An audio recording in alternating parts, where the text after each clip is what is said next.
बोलो श्री कृष्ण भगवान की जय हो। श्रीमद्भागवत महापुराण की जय। श्रीमद्भागवत महापुराण में महाराज पिथु द्वारा पृथ्वी का दोहन। श्री मंत्रे जी ने कहा, विदुर जी, गो रूपी पृथ्वी ने जब राजा पिथु से ऐसा कहा तो उनका क्रोध शांत हुआ। पृथ्वी ने उनसे कहा, राजन, बुद्धिमान लोग भ्रम की भांति सभी फूलों से रस ग्रहण करते हैं। भौरे के सॉरी बच्चों माफ करना, लोग भंवर की भांति सभी फूलों से रस ग्रहण करते हैं। तत्वदर्शी मुनियों ने जगत के प्राणियों के पोषण के लिए कृषि, अग्निहोत्र, मांस भक्षण आदि अनेक उपाय सुझाया है। उन आपता ऋषि द्वारा बताए उपायों का आज जो भी पुरुष अपने पुरुषत्व से दोहन करता है वह कभी भूखा नहीं मरता, परंतु जो व्यक्ति उनके बताए गए उपायों को प्रयोग न करके आलसवश कल्पित संसदों का प्रयोग करता है वह भूखा ही मरता है। उसके सारे कार्य निष्फल हो जाते हैं। राजन, पूर्व काल में ब्रह्मा जी ने जिस धान चावल आदि को उत्पन्न किया था उस यम नियमों का तथा व्रतों का पालन न करने वाले दुराचारी लोग खा जाते हैं। लोक रक्षक राजन, आप लोगों ने भी मेरा आदर करना छोड़ दिया है। इसीलिए सभी राजा लोग चोरों के समान हो गए हैं। इसीलिए मैंने अपने गर्भ में अन्न और यज्ञ के लिए औषधियों को छिपा लिया है। अधिक काल तक मेरे उदर में पड़े हुए यह धान जीर्ण हो गए हैं। आप आदि चाहे तो पूर्ण उपायों के अनुसार उन्हें पुण्य निकाल लीजिए। हे लोकपाल आदि, आपको समस्त प्राणियों की रक्षा और उनके पोषण की इतना ही चिंता है तो आपको मेरा योग बछड़ा दोहन पात्र और मेरा दूध दोहन करने की व्यवस्था करनी होगी। मैं उस बछड़े के प्रभाव से दूध के रूप में आपको सभी इच्छित वस्तु प्रदान कर दूंगी। राजन, आपको इस धरती को समतल करना होगा, जिससे वर्षा ऋतु में जल इस पर बना रहे और इसकी उर्वरा शक्ति बनी रहे। मेरे भीतर की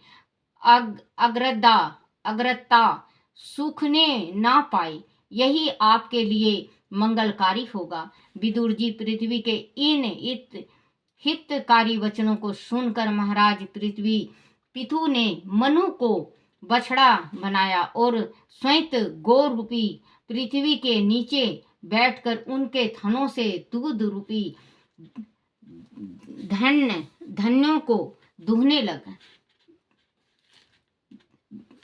दूह लिया। राजा पिथु ने सर्वप्रथम व्यापक रूप से पृथ्वी को कृषि योग बनाया था।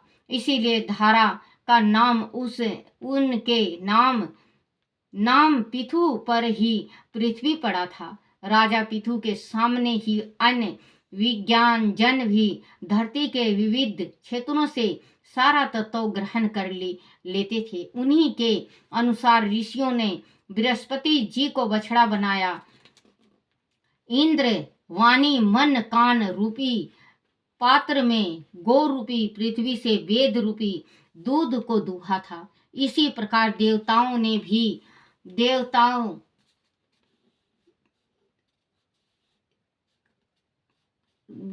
ने इंद्र को बछड़ा बनाकर स्वर्णमय पात्र में अमृत वीर्य मनोबल शक्ति ओज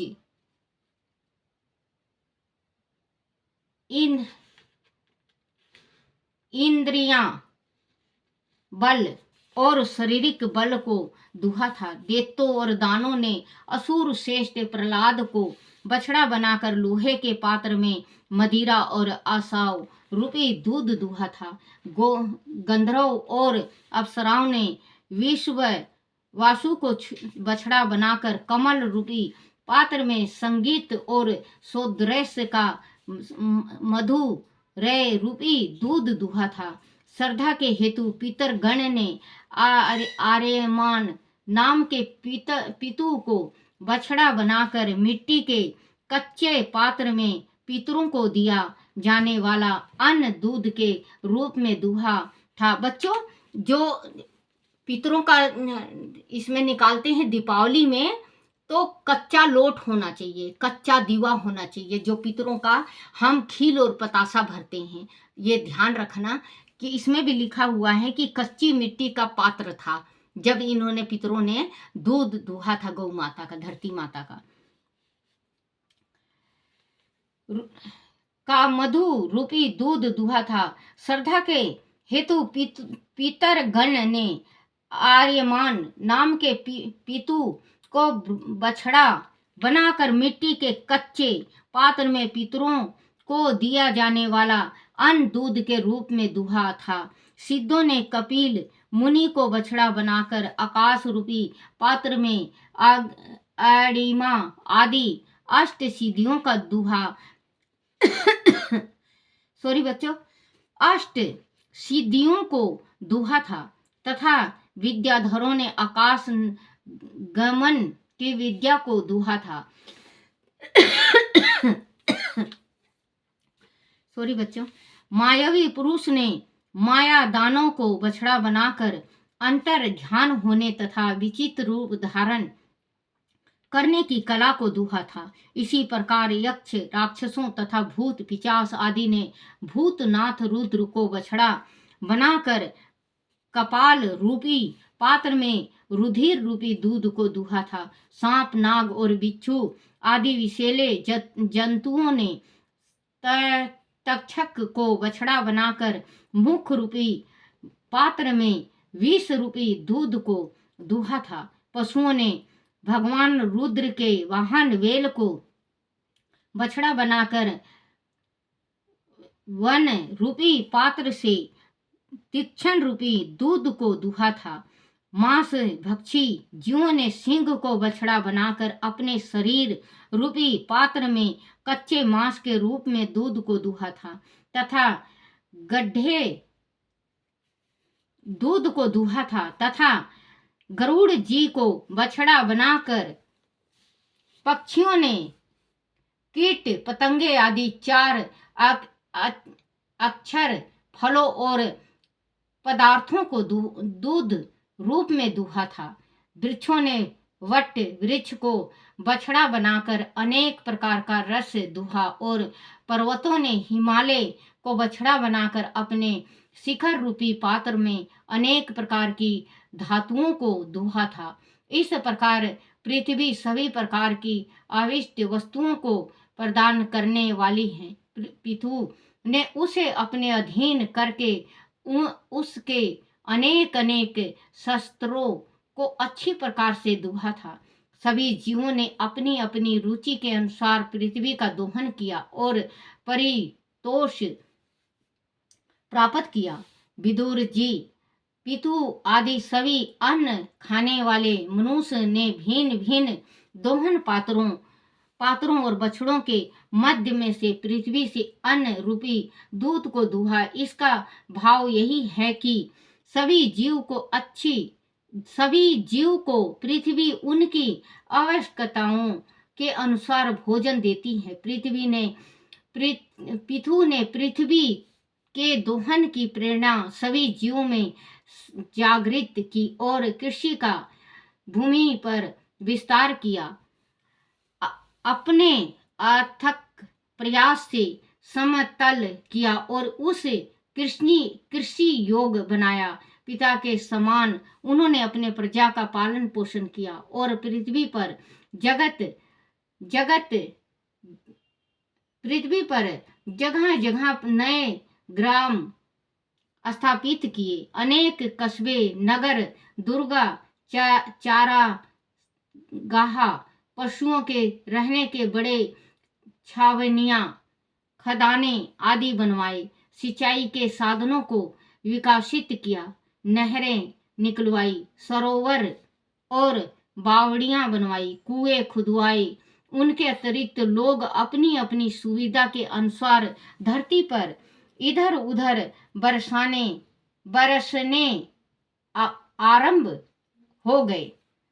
मतलब ये बरसने हैं, मतलब बसने के वास्ते, जो मतलब इधर उधर गांव गांव में वो आने जाने लगे हर एक जगह। सबसे पहले पृथ्वी को पिथु ने दूहा था, क्योंकि उस टाइम अकाल पड़ गया था और भूखमरी हो गई थी। तो उस टाइम भगवान ने पिथु ने पृथ्वी को दूहा था। तो इस वजह से पिथु के दूहने से उनका नाम पृथ्वी। जब भगवान ने धरती को धरा था तो उनका नाम धारा पड़ा था। पृथ्वी का नाम, पहला नाम धारा है और दूसरा नाम पिथु ने दूध दूहा था तो उनका नाम पृथ्वी पड़ा है। क्योंकि पृथ्वी में आप कुछ भी डाल दो, कुछ भी आप डाल दो, वो पृथ्वी लेती नहीं है, उगा के 10 गुना फालतू देती है। बोलो श्री कृष्ण भगवान की जय। आरती श्री भागवत भगवान की है आरती, पापियों के पाप को है तारती। श्री भागवत भगवान की है आरती, पापियों के पाप को है तारती। बोलो श्री कृष्ण भगवान की जय हो। अपने अपने माता पिता की जय, अपने अपने गुरुदेव महाराज की जय हो।